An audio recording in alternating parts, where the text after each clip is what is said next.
So we gonna circle back to this. Um, so I watched Lovecraft Country episode 8. I didn't finish the podcast, but they were getting into some real salient points. Um, but one So so you said what? enlighten us. Yeah, for sure. Well, for first of all, when the what Carl was saying about Tick like calling himself trying to protect Letty by like keeping shit to himself and doing shit behind her back when like it's all of them in this, like that shit was wild to me.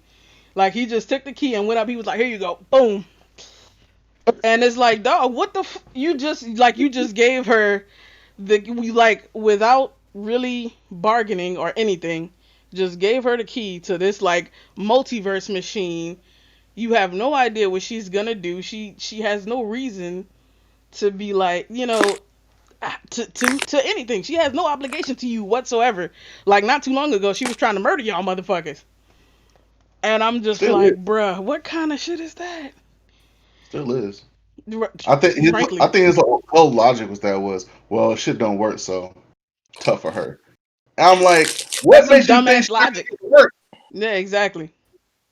And What makes then you think Magic exists, guys. Let's something that's having a few bullet holes should not be a deterrent. I'm So that exactly was what the fuck was that that's shit? ridiculous. are That you talking about that sex in scene the was too much for me. I I What don't know scene? the sex scene with Ruby and oh turn white? That Yeah, was an intense that was moment. intense. Yeah. what the Yes. fuck was that? I wasn't ready for that. I'm gonna be honest. So let's I want to talk about that for a quick second. Go ahead. What was the more was it just the visuals of it? Was the fact that she transformed herself first? The fact that she is uh, going with William, but it doesn't seem like she's really willing to go with Christina. Like, what aspects was it like that made it intense for you? So, It, I'll let you go, Swat. Yeah, go ahead, go oh ahead. yes. I mean, you can hold on. It's so the transformation. Like, okay, you wanna do this like this. Y'all are both consenting adults. That's your business. But like transforming back in the middle of it, and the fucking Chris William just being with it. Like I was that was I You guys couldn't are dog. really That's selling this like show. You're selling it. I can't wait to see it. My thing was that when she You tried need to justify what she was doing, she was like, I've been like, I just saw this kid, saw Emmett Till, you know, look like a monster, like because of somebody else. And like when she asked us, like, do you care? I'm mm, like, I was like, what kind of dumb question is that? Do she look like she care? right over Like, that shit. she just had sex with you 5 minutes ago and let look, you turn into a white lady. You think she care? Hell no. She care about one thing: immortality. That's the only thing she care That's about. it. look, Care about that look. And book. But she already knew the answer. She wasn't asking because she didn't know. To me, and again, I didn't watch the podcast, but to me, that was just like a moment that is clarity. supposed to speak to our current time, Yeah. where Mm-hmm. black black people know. Uh, Let me not say white people, but white supremacy. White supremacy doesn't care about your feelings, doesn't care about your freedom, It doesn't does care not. about your legacy, your history got stripped away. They don't care about that. But people are protesting. Most people peacefully, and Ain't they're no such thing as a peaceful demanding. protest. What's that? Ain't no such thing as a peaceful protest. The point is to Okay. disturb the status quo. I mean, the motherfuckers ain't gonna never feel like it's peaceful. But All right, go on. Malcolm. Go ahead, Malcolm. So, Yo, but I'm done with this. but No, but I do feel like that's the point we need to make. There is no such thing as a peaceful protest because we have to make them uncomfortable for them to change. They hate being uncomfortable. Okay, light so skinned brother Malcolm. wow. Like, hey, but Malcolm was Don't come for the light skin. Like, yeah, Bro, I this mean, nigga Malcolm think. was kind of anyway, but so the point, like, so to me, that was just reflective of kind of how some black people might be feeling now. It's like talking to white people, talking to their white friends, and be like, "Don't you care what happened to us?" You, first of all, you know the answer already, but the frustration, the exasperation, the helplessness is so great that you still feel the need to vocalize it, even though you know they don't give a crap. You know this place wasn't built for you, and for her, her answer is, well, I'll just get magic and empower myself. And Mhm. the question is, what's the answer going to be for us? How are we going to empower ourselves? In lieu of magic, which, I haven't given up on yet, like I've told you guys. But, what does that look like for us to liberate ourselves instead of just talking to people continuously that don't give a crap about you? So to me, that's what it was. It wasn't about like, did she really think like maybe Mm. just maybe she cared about her. It's just you're at your wits end. You don't know what else to do, and you vocalize it just so that's enough to get hopefully to motivate you to move on to something that can truly provide you power, freedom, um, and some self direction. True. True. Mhm. Um. Yeah. Don't even be talking about liberation up in here, Carl. Mhm. But I'm ready for it. I'm he ready said for it. All I that. would say, Oh, go ahead. all I would say about that whole episode, how they incorporate Emmett Till, because Mm. I didn't even realize that was Emmett Till until Yeah. Later. that episode. I was Yep. like, shit, I didn't realize it was him. Yeah. Like, and then when it said Bobo, I said, oh, Yep. that's when it clicked. That's Yep. when it clicked. They talked And about that in so the I podcast. Oh, go ahead. I thought you was done. My bad. and so I think too, it kind of goes back to, like the girls following D. That goes back to like because the book that it was showing was Uncle Tom, Mm. and so it was showing a white girl being comforted by a black girl, but she's being chased by a demon who's who has the appearance of the black girl in kind of blackface, and the white girl is kind of in the same is like a blackface is like blackface too. If you look at the apparel that they look at as she looks like as each one of them looks like, it's two black girls. I didn't get a good look at him, and I probably won't. Absolutely, I absolutely agree with you. Yeah, I'm not Yeah, looking too So closely there. go ahead and be honest yeah. with you. It was like one light skinned black girl and Mm-hmm. one other and a dark skinned black girl. And so Okay. you're like, so to me, I was like, wait a minute, isn't that supposed to be like a white? I was like, so it's like a white. So they're making it look like a white girl in blackface, but it's a black. And to me, that's what it looked like. I could be wrong, but it looked like a light skinned girl portraying a white girl. And Mm. I was like, that's interesting. And so how and then the music that was playing when they were chasing her, saying, "Oh, let it come in, let us in, come in, let us in," or something like that. I'm like, okay, so this whole curse that's following her, like it's trying to force its way in, like a deep, like a possession, basically. So I found it interesting. Like it's like society's trying to force certain things upon you in a sense. I mean, I could be reading to it wrong, but like I feel like society's trying to, especially nowadays, like with everything going on, everybody's trying to force their ideals of what they want upon you to turn you into something that you don't want to be turned into, so to speak. I would disagree with that And slightly, but uh, my I bad. mean, yeah, no, I mean That's kind of. term may be the wrong word, but like I feel like if you don't have your own, like some people don't know how to fight back their own fight about their own ideals, they kind of conform. And I mean, I feel so like there's some stuff we could stand to collectively conform to, but I hear what you're saying. yeah. I hear what you're saying. So I mean, I could be reading that wrong the way I looked at it, but like I said, that's just one perspective about Yeah.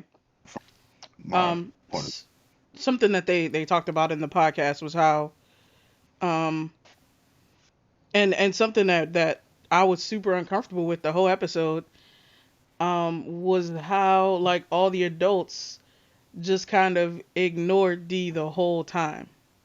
view. Yep, Like she's clearly in distress. They're at the the house. well, no, before that when they're standing in line, I guess for the wake, and they're they're talking amongst themselves, and she's asking questions and she's not really getting any answers, and they're just like, well, should she even be here, whatever, whatever. And Montrose was like, basically saying that it's a kind of rite of passage for black people, right, to have to witness this sort of loss, whether they're a child or not. And that, I mean, that struck me, of course. But then, like, she leaves and nobody even notices. She's gone the whole, like, so she goes back to the house. Montrose goes back to the house and fine. But, like, she escapes out the bathroom, and it's like, how long does it take this nigga to realize, like, that she's gone? And then instead of looking for her, he's sitting outside drinking, talking about I lost her. Like, what the I mean, nigga, she like 12, 11, 12 maybe? No, they were, how was it? 14? 13, Yeah, 14? yeah, something like that. Yeah, I was like, dog, what the fuck is this? And then she goes to Letty's house, and Letty is just so preoccupied, so tunnel vision, she doesn't even realize that, like, the girl is in distress and shit. And I was just like, bro, y'all are stressing me the fuck out. Um, for but real, it kind like, of goes. So, you said so It what? kind of goes. Oh, go ahead, Carl. I was just saying, like, that time period is like, it's like how Jamaica was when I grew up. Yeah, Not Really? from the racist standpoint, but like if you're a kid, you need to shut your freaking mouth. Nobody yeah, cares about you crying. Nobody cares about what. No, yeah, like you do what you're told. If you don't do it, you get whooped, yep, and that's it. Like people weren't like people didn't want to hear about you being bullied. They don't want to that's hear true. about you're stressed out or They whatever. talked about that on the Like life's podcast is too. stressful. Yeah, Life is stressful. Get it together. This is what we're doing as a family. mm-hmm, And like when I was a little kid, like I was like 5, 6 in Jamaica, like a few times, I was I had natural instinct to be terrified about being left alone. mm-hmm, Right. And I would try to be by my mom, but like I'd go into the mall sometime, and my mom's just not holding my hand. I'm trying to have her hold, but she wouldn't, and she would like go and look at something. The place is packed, and I would lose track of her, and I right, got terrified. And I go to some spot, and they didn't have a PA system. I don't know how. Like she eventually found me, mm-hmm, but that happened like a couple times, and it's not like not trying to throw my mom under the bus or anything like that, but that like people aren't like they weren't clinging to their kids like how they are now. Like now, you know, you got kids on a leash. Yep. Okay, you see them walking around the supermarket with kids on a leash. You got people with their babies in the little backpacks and stuff like that. They're like, "Oh no, you're not going nowhere." So yeah. it was That just a completely different mindset. Yeah. that's true. Nah, that is true. I hadn't considered that, but that's definitely true. I mean, my mom was born in the mid '60s, and she was raised by her grandma. And she was definitely a kid should be seen and not heard type of lady. Um, and we y'all got a little bit of that. That's So, question. that's something personally as a sorry, Beast, go ahead. No, well, I was gonna ask. So, for those who had kids in this podcast, um, have you like from you talking about that? 'Cause I know from my experience, like there was sometimes my parents like, "What do you want?" Like go play over there. My sister was like that. Truth for my nephew, like I'd be like that sometimes. Cause cause I always felt like, oh, he's always bothering me. I was like, no, he's not bothering you. He just wants to play with you, whatever. And so like, have you ever like for instance with D, she's seeing things and people Mhm. don't believe her or like just throwing or brushing her off. Like, have you ever like experienced that yourself, or have like your kids are like, "Hey, Dad, there's something like weird going on," or "Mom, like there's something like I see something like," and then you be like, "Oh, I don't see nothing, whatever, okay," like kind of brush it I'm off too. Me personally, I'm not very likely to do that because I believe in crap. So like so if my daughters say they see something, my inclination is they probably don't see it, but I still verify it, right? Mm, Um, so it's not likely that I won't believe them because it's like, okay, that doesn't make any sense. That's some supernatural thing or whatever. I freaking verify that. Like, if if my wife comes and tells me like, I've been having these crazy dreams, I think I'm seeing certain things or whatever, I take that dead seriously. Like I'm not gonna be the one like that makes no logical sense. There's no such thing as that, and therefore that's huge with me. Since growing up, so like that's not it. But I will say, uh, it's hard for me to deal with kids being kids in the sense that my daughters, they are they're smart enough to read my expressions. They're smart enough to know certain things right and wrong, but they're young enough to not necessarily care. mm, And uh, and it I that's an area of growth that I need to have to be more patient and understanding. I come up short with that quite a bit, and I'm trying to catch myself. But from a believing standpoint, that's not going to be me. That's hard. Like that's something I try to watch always. Yeah, you definitely don't need to watch the Haunting of Hill Here it House. is. You don't need to worry about it. You don't need to Right, worry that about was it. never on That's the just table. not happening. Absolutely not. You definitely don't want to I, watch that. No. I would agree on that. What Carl said. Believing definitely not a problem. I truly believe, and in some ways, my daughter is extremely sensitive to those to those things. Um, for more reasons than one, but my thing is patience as well. Like I don't let my kids be kids. I was not someone who's let to be like growing up Exactly. real Me fast. either. I was in and out of foster care and stuff like that with my siblings and I were split very early, and I was in and out of foster care, and so I was never a child myself. So it's hard for me to let my kids be kids and let them make, kid like mistakes, especially my eldest, because I was always the quote unquote parent for my siblings when we were together. And so I always expect my daughter to do above and beyond what, a 9-year old should be doing. And that is a learning thing for me. And Hmm. watching that episode, I mean, I probably honestly would have been, I don't want to be the parent that avoids and ignores my child's feelings because it is a very serious thing, and even worse so coming up in this day and age. Um, and you have to be cautious of their emotions because they can take a turn down a dangerous path very, very fast. 100%. Hmm. Um, Absolutely. so 100%. yeah, Absolutely. Yeah. Yeah, that's how I felt with my niece.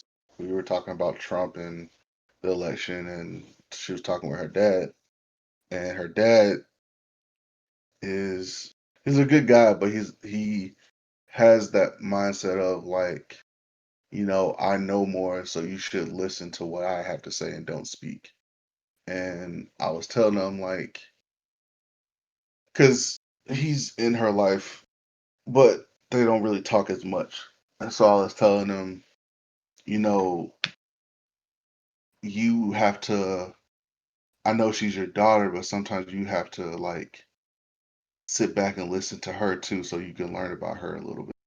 Because if you don't, then you are not really learning about her values and more. Oh Lord, what did he say? And so you have to learn about her morals, what her values, is, what she like, because especially since she's a woman, she's a black woman. Like she's gonna, like I was telling him, like she has different experiences that you are never gonna experience in life as a man, Or as a black man, and she's never gonna experience stuff as a black woman that a black man will experience. And so like you have to listen to her views when she's talking about politics or anything like that. So um and so I had to, I mean, I like everybody here, I had to learn too, like, with my nephew always wanted to play video games, stuff like that, but I didn't let him play certain games at a certain age because he wasn't ready. And, he rages when he gets mad and he broke his controller. And so my sister's like, I got to buy him another controller. I was like, oh, and he's like, well, he wasn't raging. He's like, he wasn't raging because you were watching him. And I was like, oh, okay. So I had to teach him more a little bit of how to, to not get hung up on stuff and not go in a rage mode because that can be dangerous down the road. And so all in all I'm saying is like when it comes to children and what they're going through as children nowadays is different what we went through. So like you have to kind of take a step back and listen to what they got to say, listen to kind of watch their behavior, listen to them, and kind of like steer them down a path to where it's not the same as ours, but like similar to a sense to where they will, especially as black men and women, because nowadays, like, you can do all the right stuff in the world and still get pulled over and get shot or whatever, unfortunately, and which is, you know, unfortunate, uh, unfortunate event for what's going on. But at the same time, like you want to teach them right, and so you know, mm. um, but, real quick before I go into maths, I would say like I don't have biological kids, but I do like all the kids in my community are my kids. Like my nieces and nephews are my kids. My what I'm saying my friends' kids are my kids. And I definitely try to um, influence the parents that I know to um, not lord over their kids. Like your kids are people. They're not what I'm saying, they're not your minions. They're not um,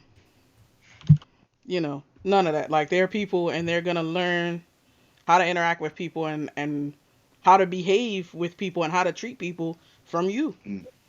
And it's mm-hmm, like if you are a bully to them, like they're gonna go out here and be bullies, or they're gonna be bullied if they, what I'm saying, like it can go either way.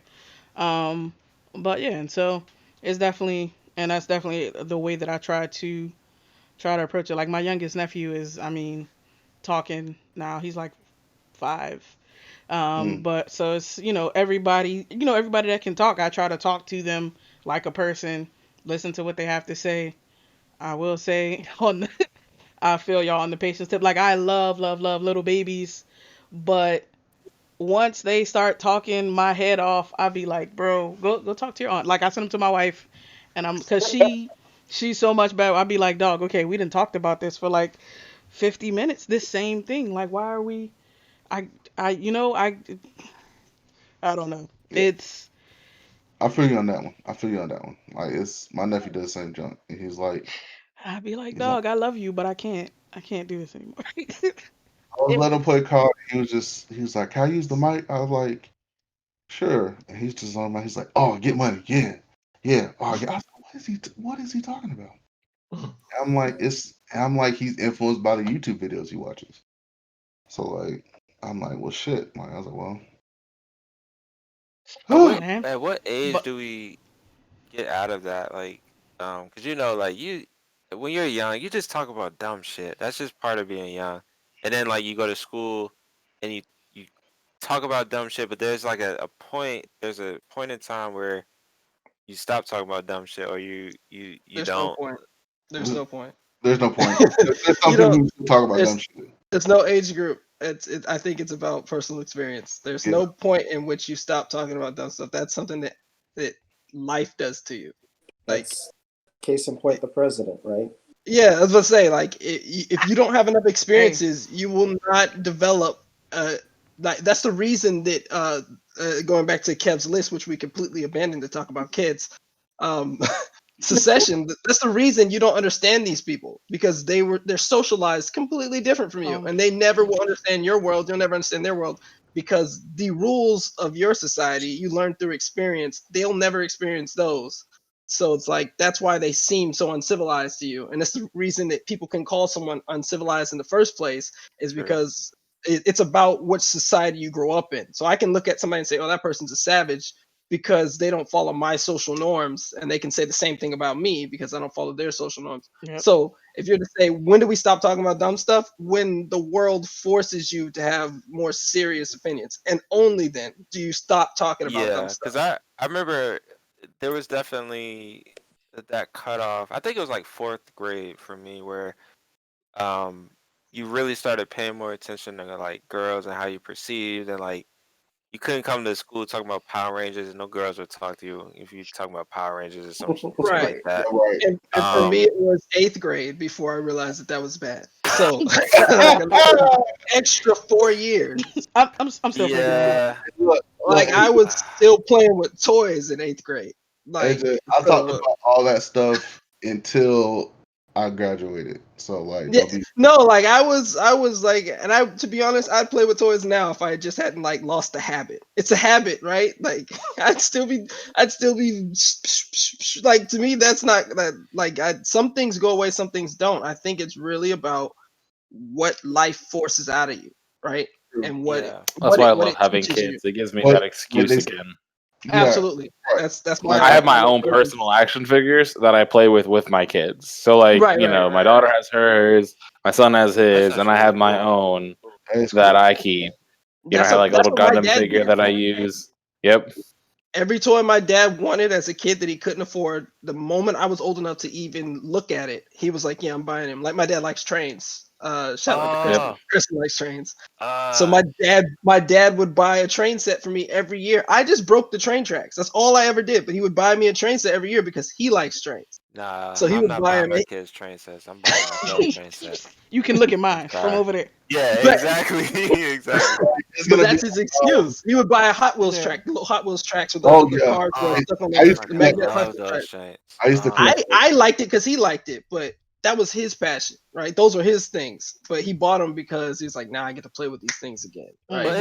isn't that what a blur? Isn't that what really a blur is? Is that you never like I know for me personally, like there was definitely moments where I had to like growing up, I had to like hide all this stuff. Like I didn't tell any of my friends that I love trains or I liked video games and I mean at a surface level about with video games, but like um I didn't really get in. I didn't really express myself as a blur growing up until I got to college.